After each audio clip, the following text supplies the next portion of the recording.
민수기 29장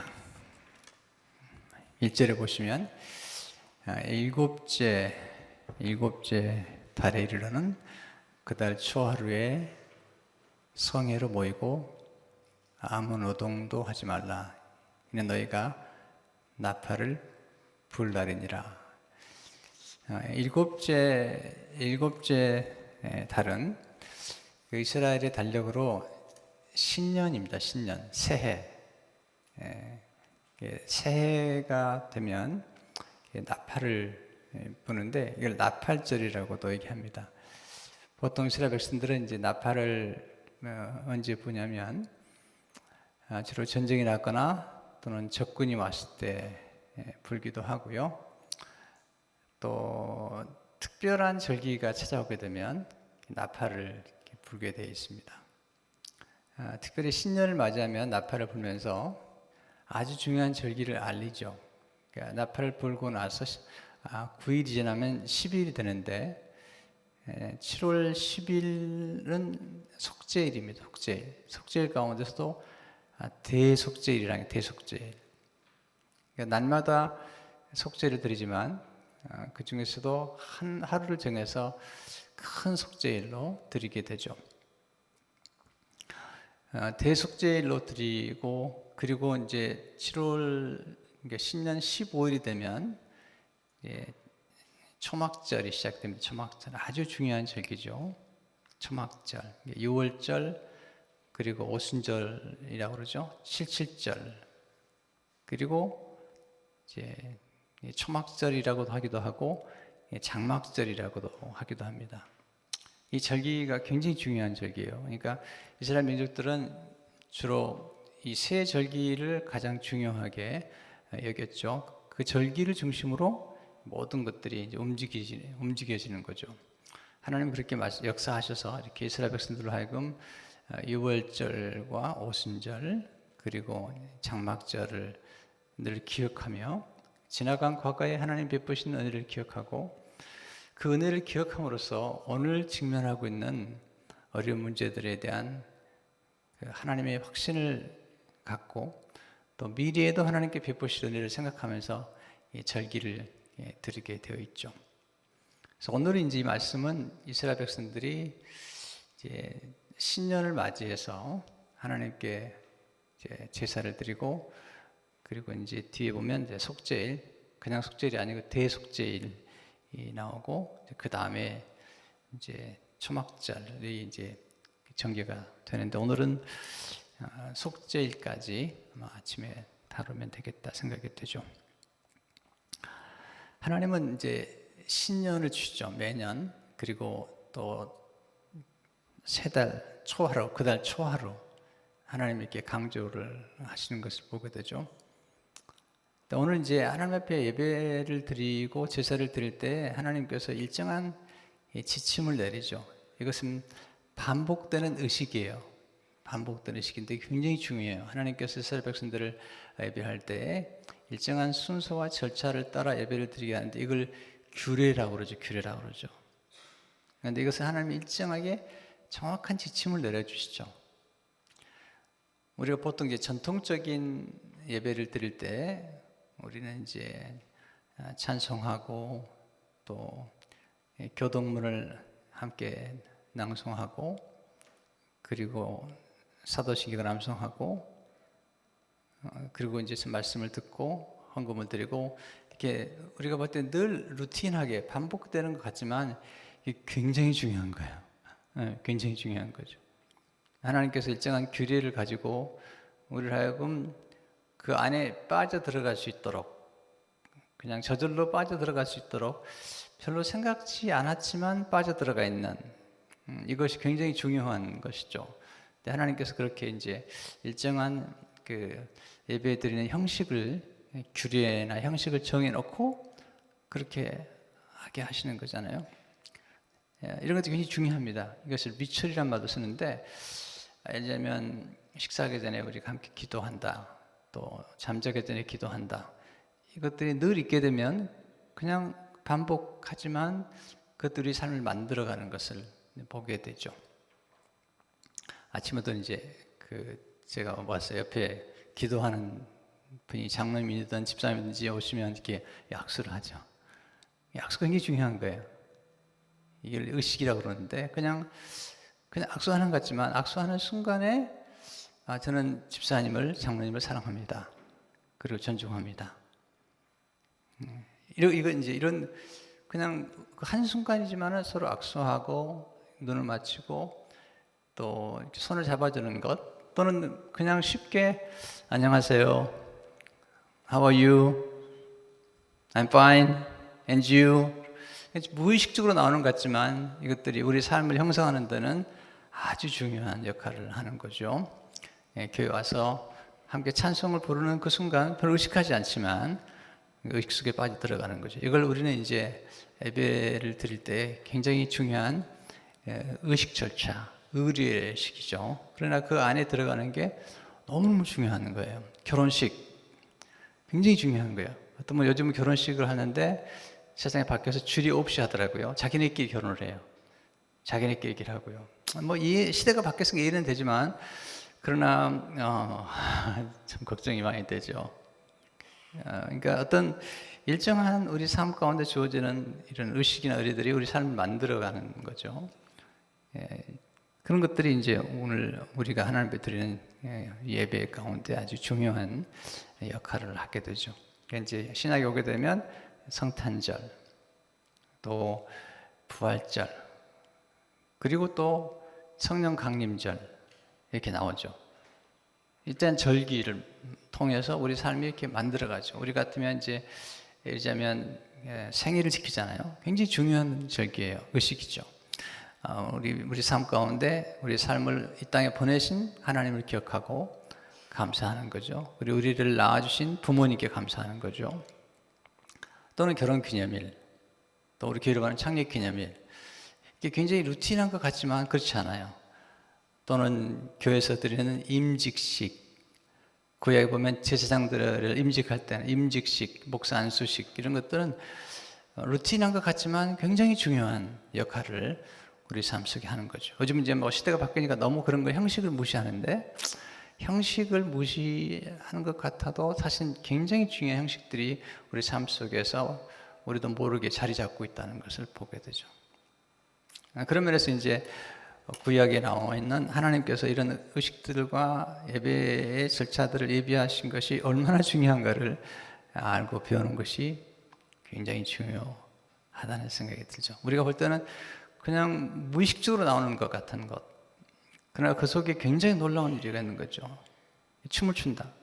의식하지 않은 것 같지만 그 춤을 추는데 거기서 놀라운 순식간에 어떤 감정이 생기거든요. 일단 저 같은 경우는 이제 큐티를 하거나 설교를 하고 있을 때 많이 준비를 하는데요. 준비를 하고 딱 앉아서 묵상하고 기도하고 묵상 속 들어가는 그 순간에 굉장히 놀라운 평화를 경험하게 되죠. 근데 그냥 하는 게 아니고 기도를 하고 그 안에 들어가는 거죠. 또는 예를 들면 일정하게 컴퓨터 앞에 앉는다거나 성경을 한쪽에 펴고 컴퓨터를 켜고 앉으신 그 순간에 놀라운 일들이 전개가 돼요. 그러니까 그런 것들처럼 오늘 이제 말씀을 보게 되면 이제 신년에는 나팔을 불게 하고 그리고 초하루에 성회를 모이고 노동하지 말고 하나님 앞에 예배하는 것과 그리고 축제를 하는 거죠. 축제. 속죄일에는 금식을 하지만 다른 날들은 이제 함께 쉬면서 하나님 앞에 예배에 집중하게 하는 것을 보게 되죠. 성회로 모이라, 함께 모이는 거죠. 그러니까 우리는 교회가 공동체라는 것을 늘 시키래요. 공동체.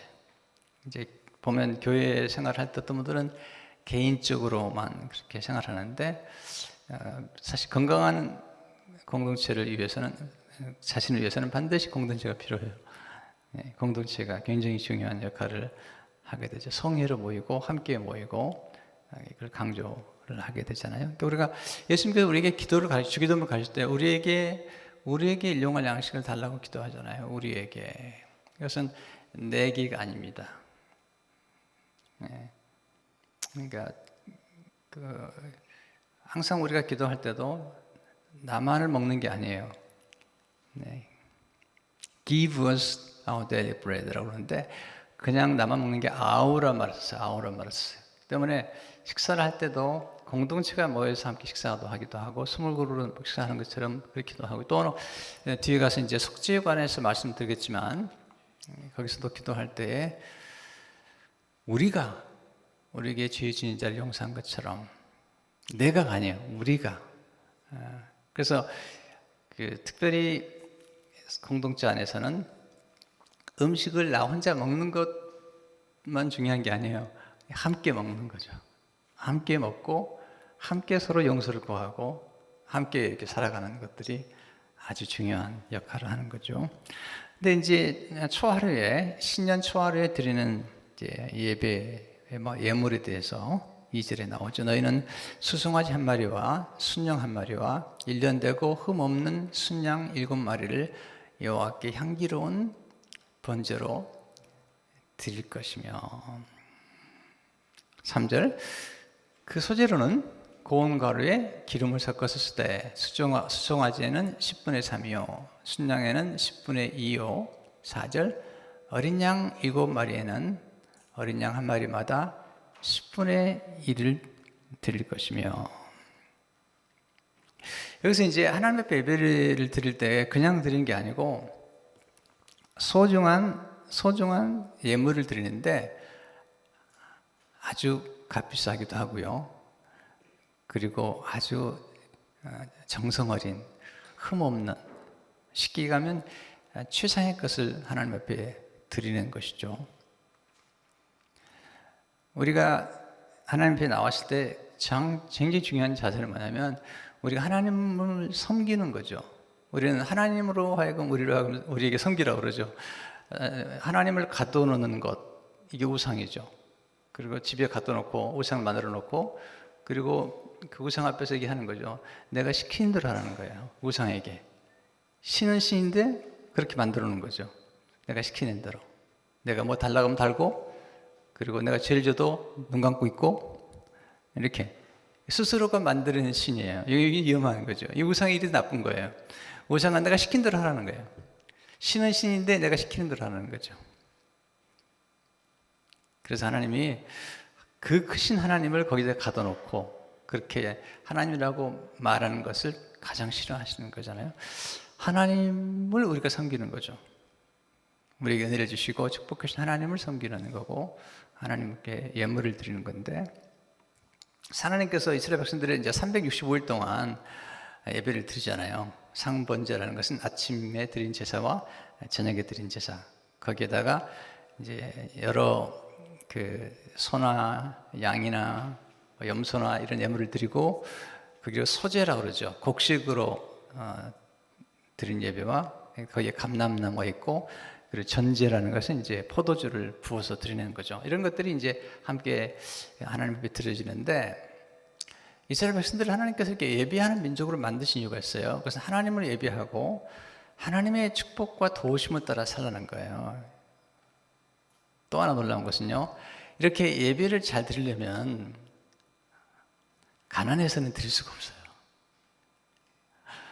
이렇게 뭐 수송아지 한 마리, 순양 한 마리, 순양 7마리, 또 소재도 고운 거를 기름에다가 이렇게 섞어서 드리는데, 그러니까 하나님 앞에 진정한 예배와 하나님 진정한 섬기게 되면 이스라엘 민족들이 굉장히 놀라운 축복을 받았어요. 왜냐하면 그런 예배를 드려야 되기 때문에. 한나가 사무엘을 낳고 이제 젖먹이 이런 게 끝나고 나니까 가서 이렇게 감사의 예물을 드리잖아요.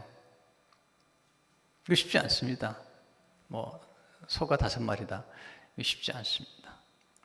그러니까 하나님께서 이스라엘 민족들을 선택하신 다음에 이렇게 예배하는 백성을 만드셔서 아주 그 당시에 목축업을 하는 사람들에게 이게 다 재산이잖아요.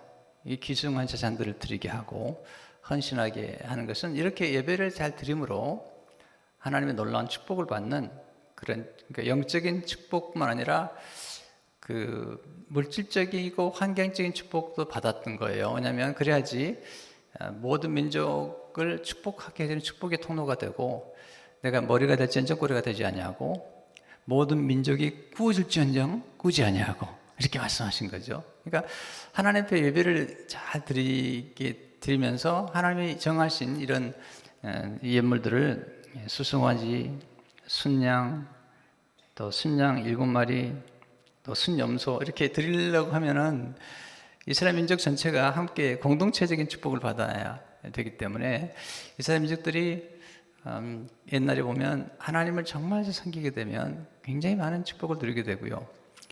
지금도 유대인들이 보면 전 세계적으로 비록 그들이 예수님을 메시아로 고백하지 않고 예수님을 메시아로 고백하는 유대인도 있죠. 메시아닉 주라고 그런 유대인도 있지만 그렇지 않은 유대인들도 보면 스스로가 하나님을 믿고 그렇게 따르다 보면은 지금도 유대인들을 향한 하나님 어떤 계획이 있는 거거든요.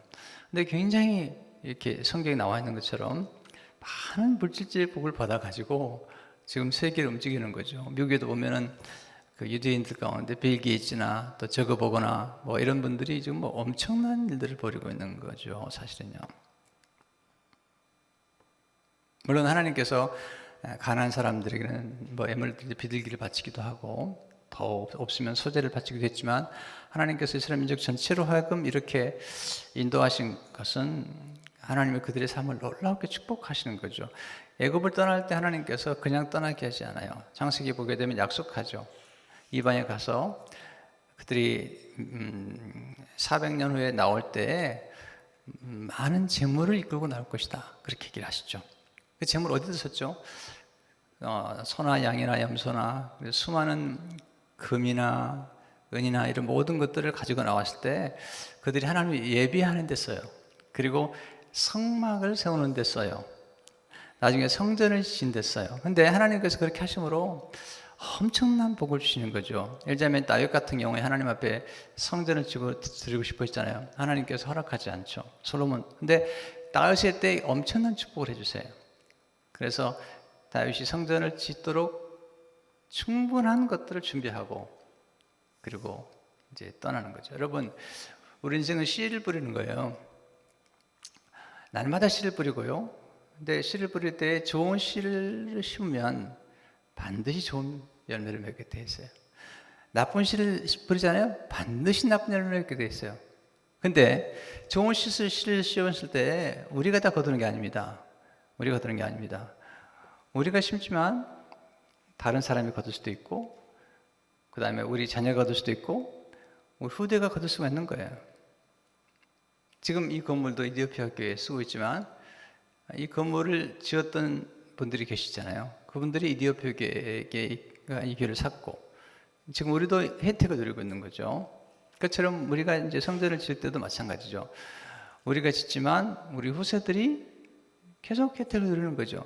우리가 지금 누리고 있는 이 세상에 모든 좋은 것들이 있다면 그것은 누군가가 그렇게 심어놨던 거거든요. 여러분 날마다 씨앗을 심는 마음으로 살아보세요. 굉장히 놀라운 결과를 많이 갖게 되는 것이죠. 하나님께서 이스라엘 민족들을 이렇게 예비하는 민족으로 세우신 것은 하나님을 예비함을 통해서 놀라운 축복을 받게 하기 위한 것이죠. 근데 이렇게 예배를 드릴 때, 예물을 드릴 때 굉장히 하나님께서 일정한 조화를 이루어요. 조화를. 그래서 순양 수송아지를 정해놓고 소재의 고운 가루와 기름을 섞게 하시죠.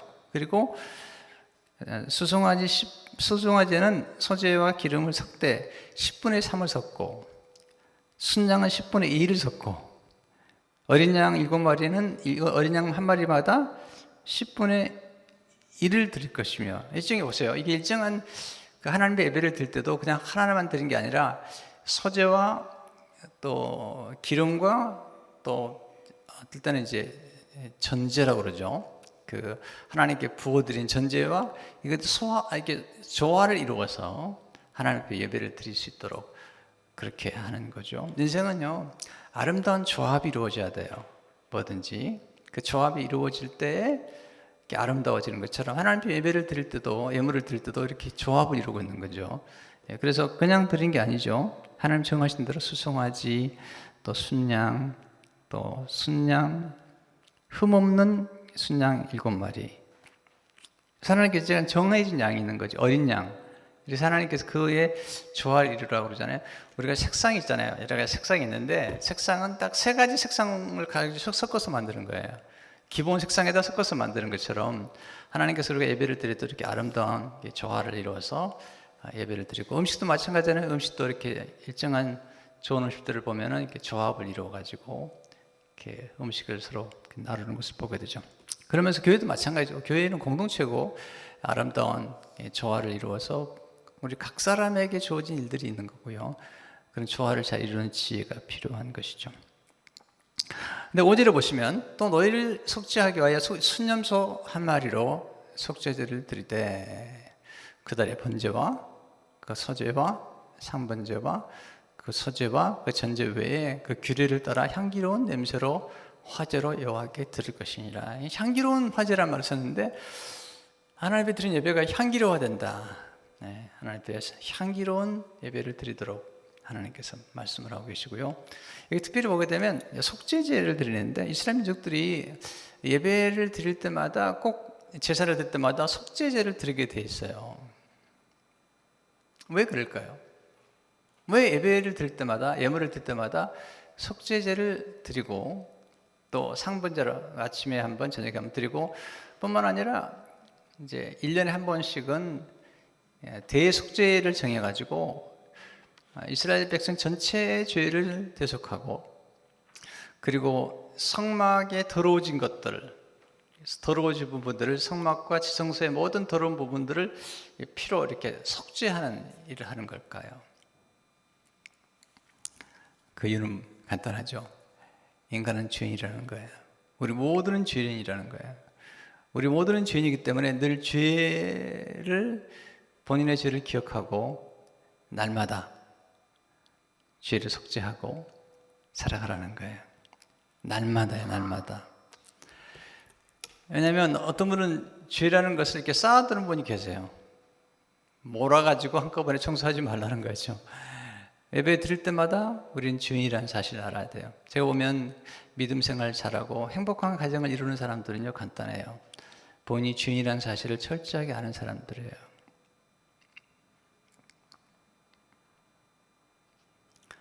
이제 우리 둘째 아이가 결혼할 때 그 서기호 목사님이 이제 결혼 상담을 이제 쭉 이렇게 해줬어요. 그래서 궁금했어요. 어떻게 상담을 하나. 뭐 저도 하고 있지만 무슨 책을 읽히는 걸까 이렇게 봤는데, 잘 들리세요? 뒤에? 괜찮아요? 네.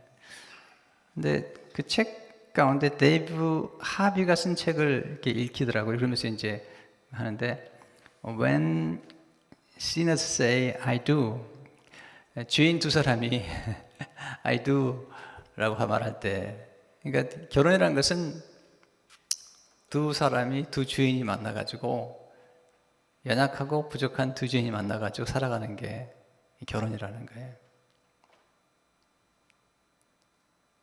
그처럼 우리가 살아가면서 매일매일의 삶 가운데 우리는 공동체 안에서 우리 스스로가 죄인이라는 사실을 인정하고, 그리고 우리가 지은 죄를 속죄하기 위해서는 우리 스스로가 죄를 속죄할 수 없고 반드시 우리를 대속해 줄 대속물이 필요하다는 것을 인식하고, 하나님 안에서 그 죄가 용서받는 것들을 늘 경험하는 것이 이제 이스라엘 백성 공동체고 교회 공동체라는 거예요.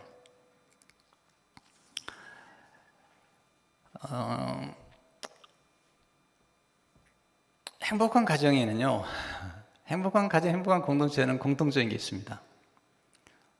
불행한 가정들은 다 달라요. 행복한 가정들의 행복한 공동체나 건강한 공동체는 특징이 하나 있습니다. 이건 정말 똑같은 거예요. 제가 찾아봤고 제가 경험하고 있는 거죠.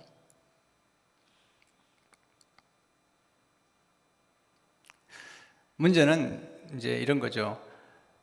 갈등이나 죄가 있다는 사실 인정하고 그것을 피하지 않아요. 인정하고 서로 고백하고 또 서로 용서하면서 살아가는 것, 이게 이제 굉장히 중요한 거예요. 또는 서로가 서로에게 완벽하다고 생각하지 않아요. 상대방의 부족함도 알고 나의 부족함도 알고, 그리고 먼저 내가 얼마나 큰 죄인인가를 알아야 돼요. 인간의 죄에 대해서 성경은 가장 잘 말해주고 있고요. 그리고 인간의 죄성을 다 정확하게 기록한 분들이 다 고전에 나오는 도스토옙스키나 다 그런 분들이에요. 톨스토이나. 그리고 고전은 이제 인간이 얼마나 죄인이라는 것을 보여주는 거죠. 그리고 일본 작가 가운데는 역시 미우라 아야코죠. 미우라 아야코. 우리 이제 그분의 그 한문을 따라 한국 사람들은 삼포능자라고 읽기도 하는데, 일본 말로 미우라 아야코란 거죠. 그분이 쓴 소설 가운데 빙점이랄지, 설국, 또 길은 여기에, 이 질그릇에도, 이런 책들은 굉장히 좋은 책들이죠. 근데 이분이 주로 깊이 다뤘던 문제는 인간의 원죄와 함께 인간의 죄성이에요. 그리고 철저하게 솔직하게 자기의 죄를 드러내고, 그리고 하나님의 사랑 안에서 어떻게 이 죄가 해결되는가를 경험했던 분이 이제 미우라 아야코죠. 제가 내 설교 시간에 좀 시간이 되면 미우라 아야코 얘기를 좀 더 하겠고요. 이분은 이제 그 척추 결핵으로 한 13년 동안 누워 있다가 본인을 정말 사랑해서 결혼하려고 했던 남자가 있었어요. 정말 잘생긴 남자인데 그 남자가 이제 의학도였습니다. 의학도였는데 의학도에 된 남자가 이제 그 미우라 아야코를 참 사랑했죠. 미우라 아야코가 척추결에 누워 있는데도 사랑을 했어요. 그리고 본인이 건강해야 되겠다 생각하고, 의학도 좀 본인에게도 지병이 있었습니다. 그도 결핵을 앓았던 사람이고요. 그래서 결혼 상대를 위해서 본인이 이제 그 수술을 하는데 위험한 수술을 받아요, 본인이. 왜냐하면 상대방을 사랑하기 위해서 연약한 자기의 사랑하는 여인을 위해서 수술을 하는데 수술을 받다 죽습니다. 정말로 사랑했던, 그리고 아주 신실한 크리스찬이고 3대 찐으로는 크리스찬으로서 미우라 아야코가 절망스됐을 때 찾아와가지고 예수를 소개해주고, 정말 그리스도의 사랑으로, 정말 그리스도의 사랑으로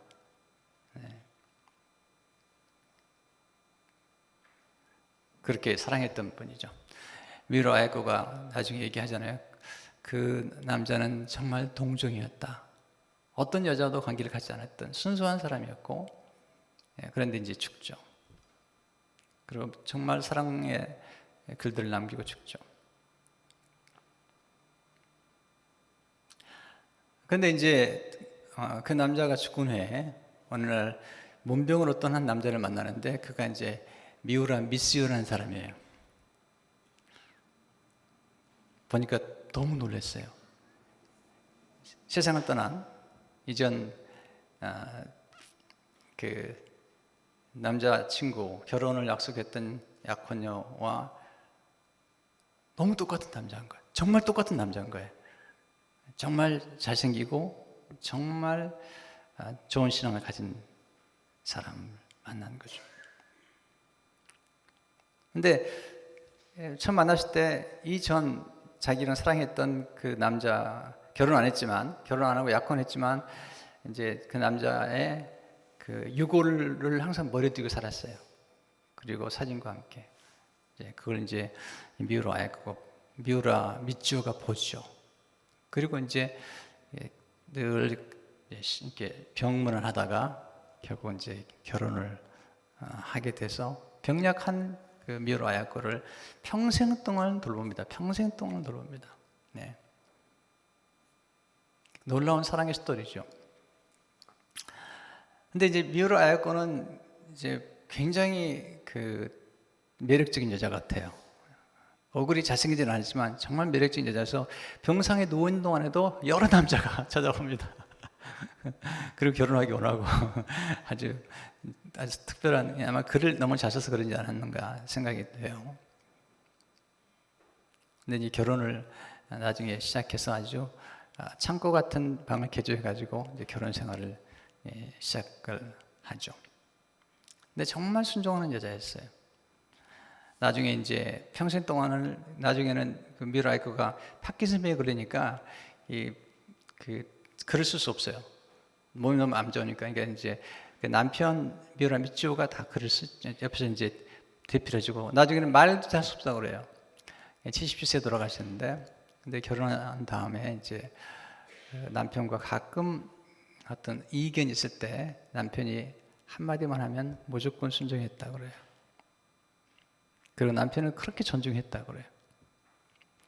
나중에 남편이 아내 병수발을 평생 들고 살았으니까, 그리고 남편이지만은 직장까지 그만두고 그 미우라 아야코가 96권인가 책을 썼어요. 미우라 아야코가 그 책을 쓸 때마다 이제 구술을 한 거죠. 아내가 불러주면 딱 아침이 되면 앉아가지고 이제 같이 이렇게 서로 대면하고 앉아가지고 같이 기도를 하고 식사하고 기도한 다음에 그때 이제 공부를 이제 글을 시작하는 거죠. 그게 글 쓰는 게 이제 그 미우라의 일이니까, 그건 남편이 옆에서 앉아가지고 이제 그 소설을 쓰면 소설에 빠져 들어가가지고 얘기를 하면 그걸 이제 글로 대피를 하는 거죠.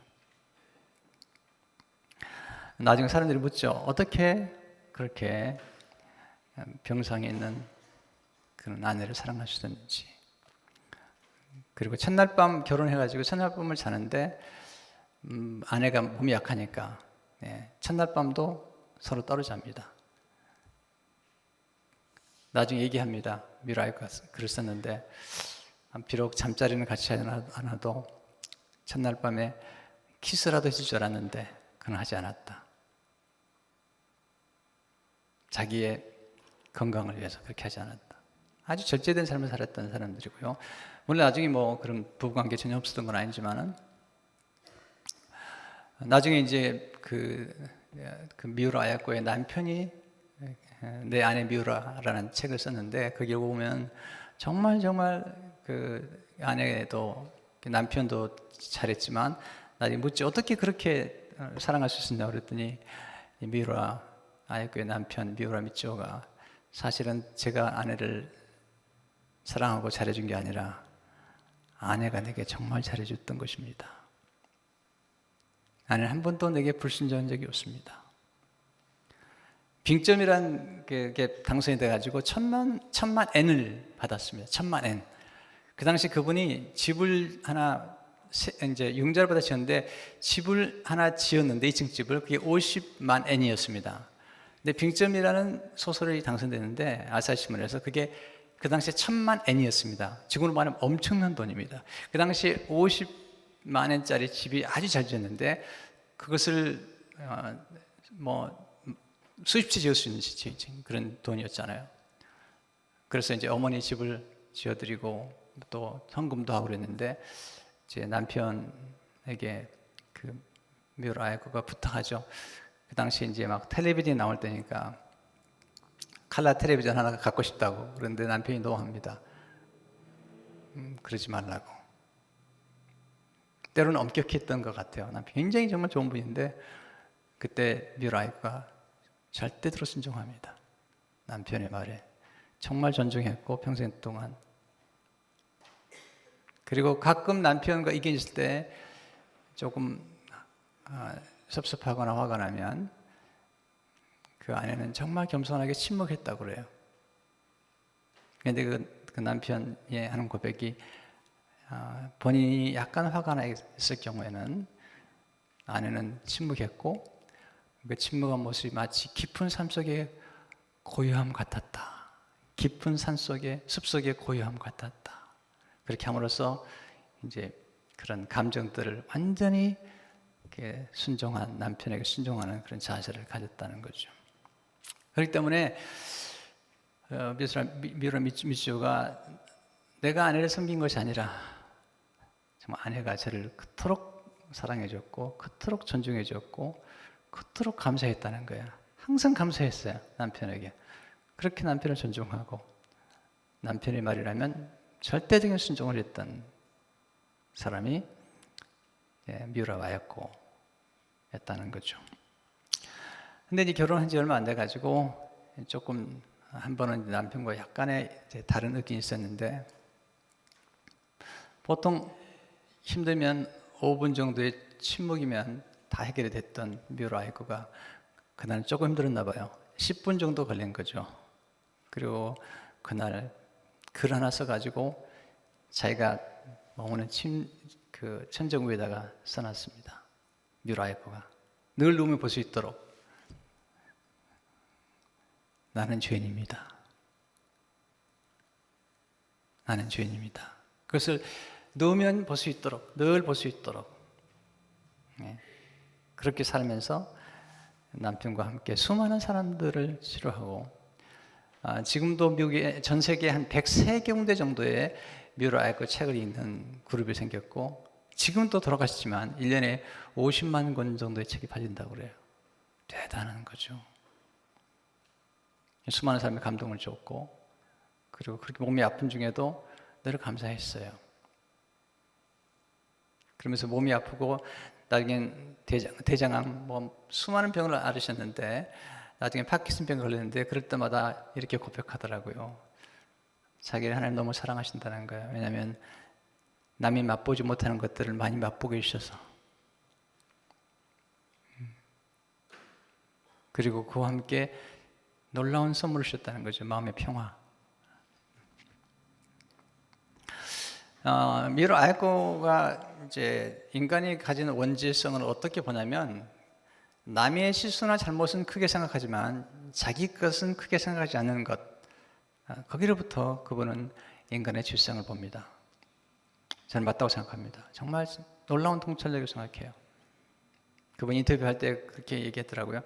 남이 그릇을 깨면은 심각해진다는 거예요. 근데 자기가 그릇을 깨면 그 정도 가지고 맞죠? 네. 남이 그릇을 깨면, 코스타에 가면 이제 아이들 데려온 부모들이 이제 음식 가지고 가다가 가끔 와장창 소리가 나요. 왜냐하면 거기 식탁 이제 접시에다가 가다가 떨어뜨리면 그냥 그릇이 와장창 깨지는 거죠. 남의 아이가 그러면 다 보죠. 부모가 돼가지고. 그런데 자기 자녀가 그러면 뭘 그걸 가지고. 이게 이제 우리 인간의 모습이죠. 내가 기억 남았던, 내가 여러 번 얘기했지만 뮤라와이프의 글 가운데서 인간이 얼마나 자기 것은 자기 죄는 작게, 남의 것을 크게 보는가에 대해서 3가지로 설명하게 제 머릿속에 남아있어요. 첫째는, 우리는 남의 것은 더럽게 여긴다는 거예요. 예를 들어서 화장실 가잖아요.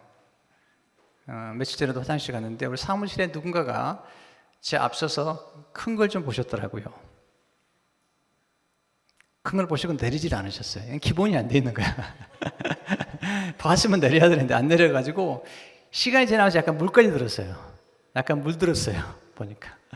근데 제가 오래 봤겠어요? 금방 내렸겠어요? 네, 남의 거니까 더러우니까. 근데 제가 화장실 볼 때마다 제 걸 본 다음에 자세히 볼까요? 안 볼까요? 아니, 여러분 물어보겠습니다. 여러분, 남의 것이 화장실에 있을 때 빨리 내려요, 안 내려요? 여러분 것은 어떻게 보시나요, 안 보시나요? 보세요. 남의 건 더러워 보이는 거야. 뮤라와이프가 그렇게 하면 남의 건 더러워 보이지만 자기 것은 더럽게 여기지 않는다. 또 하나는 코딱지. 남의 코딱지 더러워 안 들어요? 콧물 나오고 코딱지 어때요? 근데 자기 코딱지는 어때요? 버리기 아까워가지고 만지고 새카말 때까지 만지잖아요. 이거 아까워가지고. 보세요. 남의 코딱지는 더럽지만 제 코딱지는 만지고 새카말 때까지 만지는 거예요. 이게 인간이라는 거예요. 한 가지 또 얘기합니다. 어느 자매가 한 친구가, 여자친구가 유부남하고 연애했다는 소식을 듣고는 이렇게 얘기했습니다. 불륜이야. 어느 날 어떤 유부남이 자기에게 데이트를 정했을 때 그날 밤에 데이트를 하고 돌아와서 하는 말이 너무나 아름다운 사랑이야. 남이 하면 불륜이지만 자기 건 아름다운 사랑이라고 말하는 게 인간이라는 거죠. 이게 인간의 가진 질성이라는 거예요. 하나님 우리에게 원하신 게 뭐냐면 우리 인간은 다 죄인이라는 거죠. 그리고 죄인들이 모이는 곳이 교회예요. 교회는 들킨 죄인들은 감옥에 가 있고 들키지 않은 죄인들이 모이는 곳이 교회예요. 교회는 완전한 것이 아니에요. 부부 결혼 생활에 행복한 결혼의 특징은 뭐냐면 서로가 연약함을 알고 서로가 죄인이라는 것을 알고 그걸 끌어안고 날마다 용서하는 가정, 그런 갈등들을 날마다 해소해가는 가정이 행복한 가정이에요. 쉽게 가면 갈등이나 아픔이나 상처가 없는 게 아니라 그것을 잘 대처하는 가정은 행복하고 대처하는 공동체는 행복한 거죠. 여기서 속죄제를 날마다 드리게 하고, 그리고 제사를 드릴 때마다 속죄제를 드리게 하는 까닭은 우리가 모여서 우리는 함께 주인이라는 것, 그리고 우리는 스스로 속죄할 수 없는 인간이고, 그리고 하나님의 은혜로만이 속죄를 받을 수 있고, 우리가 죄의 용서를 받기 위해서는 반드시 대속의 제물이 필요하다는 거죠.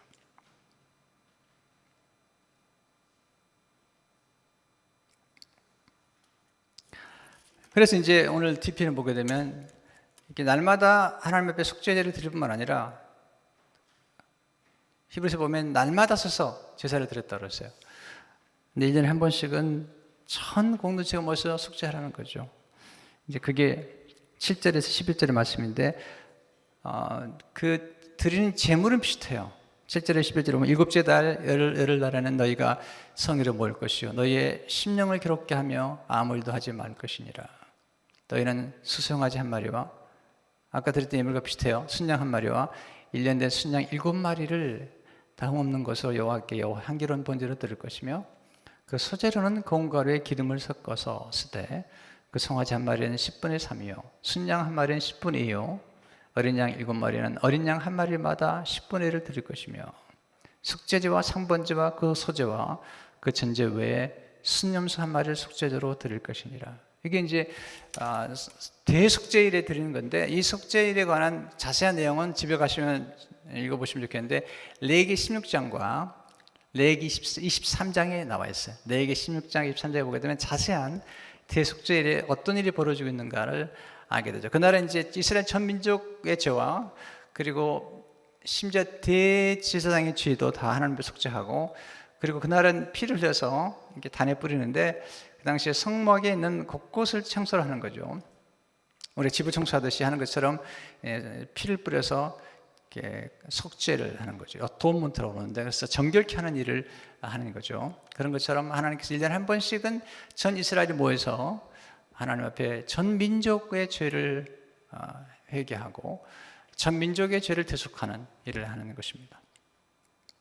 근데 이제 여기는 나오지 않지만 레위기 10장에 보게 되면 특별히 대속죄일은 특별한 일이 있는데 그땐 염소 2마리를 특별히 제비를 뽑아서 그 중에 한 마리는 하나님 앞에 번제를 드리고 그 중에 한 마리는 아사셀 양이라는 이름을 붙여요. 3마리는 하나님께 속죄제로 올려드리고요. 다른 한 마리는 이스라엘 민족의 죄를 그 아사셀 양에게 뒤집어 씌워서 광야로 내보냅니다. 이스라엘 민족 전체의 죄를 지고 가는 거예요. 그리고 나중에 이제 죽게 돼 있죠. 레위기 16장 8절에 보게 되면 두 염소를 위하여 제비 뽑되 한 제비는 여호와를 위하고 한 제비는 이 아사셀을 위하여 할지며 아론은 여호와를 위하여 제비 뽑은 염소를 속죄로 드리고 아사셀을 위하여 제비 뽑은 염소는 산채로 여호와 앞에 두었다가 그것을 속죄하고 아사셀을 위하여 광야로 보낼지라. 그러니까 한 마리는 이스라엘 전체의 죄를 속죄하기 위해서 하나님 앞에 번제로 드려지는 거죠. 한 마리는 이스라엘 아사셀을 위하여, 이것은 이제 이스라엘 민족의 죄를 뒤집어 씌워서 첫 번째도 마찬가지지만 광야로 보낸 거죠. 레위기 16장 21절에서 22절에 아론은 그의 두 손으로 살아있는 염소의 머리에 안수하여 이스라엘 자손의 모든 불의와 그 범한 모든 죄를 아뢰고 그 죄를 염소의 머리에 두되 미리 정한 사람에게 맡겨 광야로 보낼지니 염소가 그들의 모든 불의를 지고 접근하기 어려운 땅에 이르러는 그는 그 염소를 광야에 놓을지니라. 보세요. 모든 이스라엘 백성의 불의와 그 모든 죄를 아뢰고 그 죄를 염소의 머리에 씌웠어요. 대신. 그리고 이 아사셀 양이 죽는 거죠. 그렇게 하면서 이스라엘 백성을 속죄하는 거예요. 자, 이 모습은 나중에 이제 요한복음 1장에 보면 세례 요한이 예수 그리스도를 보면서 보라, 세상 죄를 지고 가는 하나님의 어린 양이로다. 이것은 아사실 양을 의미해요. 이스라엘 백성들이 모든 죄를 아사실 양에게 뒤집어 씌워서 광야로 내보낸 것처럼 예수님께서 우리의 모든 죄, 이스라엘 민족의 죄뿐만 아니라 신약은, 구약은 이스라엘 백성 전체의 죄를 이루셨다면 예수님은 이스라엘 민족뿐만 아니라 우리의 모든 죄를 지고 세상 죄를 지고 가는 하나님의 어린 양이로다. 이스라엘 민족들은 매년 예배를 드리고 또 속죄제를 매일 드려야 됐다면 하나님은 예수 그리스도를 십자가에서 단 한 번, 영도 한 번 그의 피로 우리를 속죄케 하시고 우리의 죄를 완전히 용서하셨고 우리를 계속해서 그리스도의 피를 통해서 우리로 하여금 용서하는 삶을 살도록 부르신 것이죠.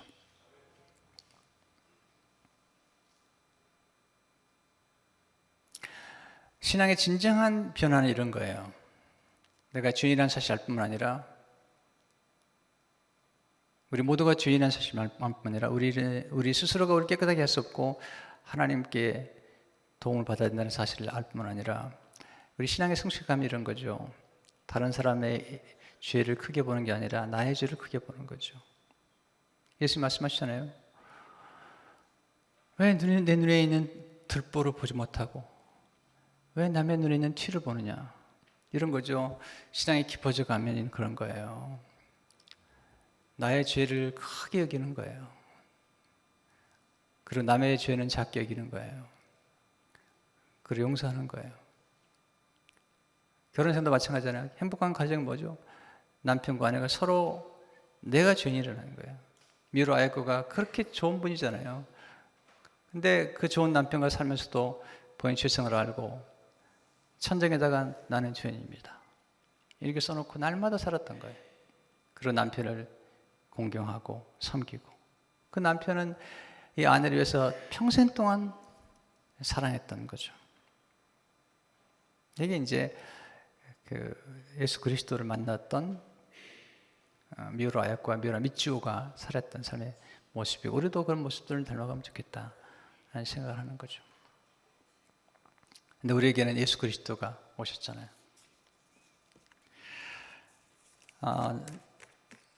제가 이제 결혼 생활하면서 결혼 초기에는 잘 몰랐어요. 근데 지금은 결혼 생활하면서 내가 얼마나 죄인인가를 많이 생각을 해요. 네. 거기서 비결을 깨달은 거죠. 아, 그렇구나.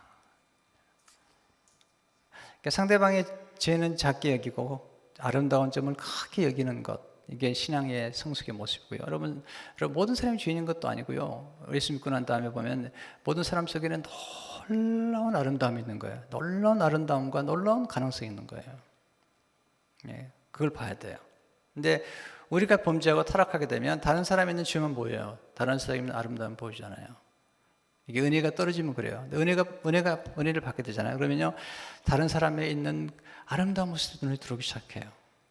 그리고 아름다운 사랑을 느끼기 시작해요. 은혜가 떨어지면 비판적이 되고 상대방의 죄만 크게 여겨지고 내가 받은 상처만 크게 생각이 되는 거예요. 우린 상처를 피채 주고 받는 것이지 뭐 내 상처만 크게 받고 그런 거 아니거든요. 내 은혜를 받고 나면 내가 상처를 준 것만 크게 여겨지고 그리고 용서를 비게 되는 것들을 경험하게 되죠. 교회는 그런 면에서 이제 사랑의 공동체와 용서의 공동체로 성장해야 되고 우리 신앙이 성숙해 갈수록 그런 신앙의 모습들이 가는 거죠. 제가 목회에 감사한 건 뭐냐면 정말 제가 부족하게 느껴지는 거예요. 정말로. 그래서 이제 신앙생활 하면서 가장 크게 느껴지는 게 뭐냐면 우리 성도들은 훌륭하다는 생각이 드는데 내가 너무 부족하다는 생각을 많이 하게 돼요. 그리고 이 부족한 사람을 하나님이 쓰신다는 것 자체가 너무 신비로울 만큼 놀라운 것 같아요. 지금 교회가 이렇게 건축을 하고 지금 우리는 정말 감사할 게 많잖아요.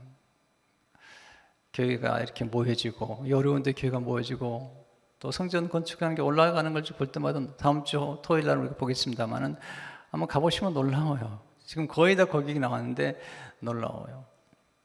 또 선교 열심히 하고 또 장로님들이 서로 사랑하고 서로 용서하고 이런 놀라운 풍경들은요, 놀라운 거죠.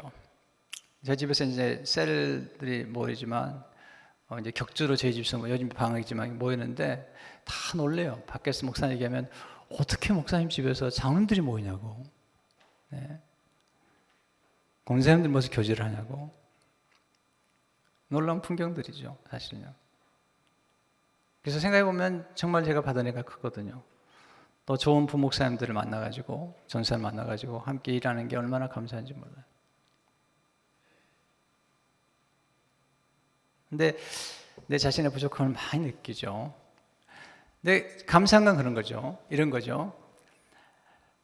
내가 부족함을 느끼기 때문에 제가 늘 기도하는 것을 하면 이건 내 힘으로 할 수 없는 거기 때문에 하나님의 파워, 하나님의 능력으로 가능하다는 거예요. 한 능력으로. 제가 지금까지 살아오면서 제가 꿈꾸었던 공동체나 꿈꾸었던 모든 것들은 인간의 힘으로 도저히 불가능한 거예요. 인간의 힘으로 불가능한 거예요. 왜 그런 꿈을 꾸었냐면, 하나님이 내 마음속에 그런 꿈을 꾸게 하신다면 이건 내가 하는 게 아니라는 거예요. 하나님의 능력으로 한다는 거예요. 여러분 앞으로 생각 가운데 큰 믿음을 가지시길 바랍니다. 큰 꿈을 가지고, 그럼 그 뭐냐면, 큰 믿음과 큰 꿈은 뭐냐면, 그것은 내 힘으로 할 수 있는 게 아니에요. 하나님께서 우리 힘으로 할 정도의 꿈은 그건 시시한 꿈이에요. 하나님의 힘과 능력이 아니면 도저히 감당할 수 없는 꿈을 꾸는 거예요. 리고르 목사님이 가끔 설교 듣는데 그러더라고요. 그 리고르 목사님 오레니 카운트에 120에이커 땅에다가 지금 한 2만 9천 명이 매주 모이더라고요. 근데 그분이 처음 교회 시작할 때 사람들이 물었다고 그러잖아요. 당신 얼마 정도 교회를 할 것이냐. 그랬더니 2만 명은 모일 거라고. 그게 2020년에. 근데 지금 2020도 안 됐는데 2만 9천 명이 모이는 거예요. 수많은 캠퍼스 교회를 마치고. 근데 120에이커를 사서 거기다 교회를 지금 하고 있는 거예요. 근데 120거에 살 때까지 교회를 57번 옮겼다 그러더라고요. 그 꿈을 이루기 위해서. 그 꿈은 쉬운 게 아니에요. 하나님의 신주 꿈들은 쉬운 게 아니에요. 오래 걸리는 거예요. 저도 비전을 세우면서 교회를 시작하면서 제 나이 52세에 시작한 거죠. 시작했는데 그럼 저분 지금 한 8년 됐으니까 제가 몇 살인지 알겠죠? 네, 나이가 꽤 먹었어요. 근데 제가 교회를 시작하면서 하나님 주신 꿈이 있었어요. 그 비전을 이기기 위해서는 시간이 필요했어요. 왜냐하면 우리가 가진 꿈이라는 것은 하루아침에 이루는 꿈이 아니에요. 그래서 한 3년 하고 교회 목회를 그만두고 그런 꿈이 아니었어요. 시간이 걸리는 꿈인 거예요. 그래서 처음부터 시작할 때 제가 어느 때 은퇴를 하겠습니다. 왜냐하면 지금 우리가 가지고 있는 꿈들은 단거리 경주에서 이룰 수 있는 꿈이 아니기 때문에. 왜냐하면 어떤 꿈은 단거리 경주지만 그렇지 못해요. 멀리 봐야 되거든요. 우리 교회 가진 꿈도 마찬가지죠. 이렇게 지금 비전센터를 짓고 또 하나님의 은혜를 주시면 본당을 짓고 또 수많은 성도들과 수많은 선교사님을 섬기고 이런 꿈을 꾼다는 것은 it takes a long time. 하루아침에 이루어진 게 아닙니다. 하나님 이스라엘 민족들을 위대한 민족으로 만들죠. 서두지 않습니다. 400년 동안 하나님께서 훈련시키시고 모세를 훌륭한 인물을 세우기 위해서 80년 훈련시키시고 40년 쓰시잖아요. 서두지 않습니다. 여러분 마찬가지. 여러분의 생각 가운데, 여러분의 자녀 생각 가운데 우리 교회가 앞으로 놀라운 일을 이룰 것을 믿는다면, 여러분 그런 큰 꿈을 가졌다면 하나님께서 그냥 우리 훈련시키지 않아요. 반드시 우리 삶 가운데 많은 고난과 역경을 통해서 우리를 단련시키시고 그리고 훈련시킨 다음에 하나님 일을 이루실 걸 믿으시기 바랍니다. 이걸 목사가 그랬더니 평생 또 목회하기로 결정을 하고 그렇게 하다 보니까 지금 이 꿈이 이루어지는 거잖아요. 반짝하면 안 됩니다. 여러분이 교회를 섬기더라도요, 그냥 한 1, 2년 섬기려고 하면은 발전하지 않아요. 꾸준하게. 저는 교회를 수행할 때마다 오랜 기간 동안 주로 머물렀어요. 이번에는 제가 시작할 때부터 18년을 내다보고 시작한 거죠. 네. 왜냐하면 그 시간밖에 없으니까. 제가 52세에 시작하면 제게 주어진 시간이 그 시간밖에 없기 때문에. 그러나 그 다음 세대를 위해서 내가 준비할 것들을 꿈꿨던 거죠.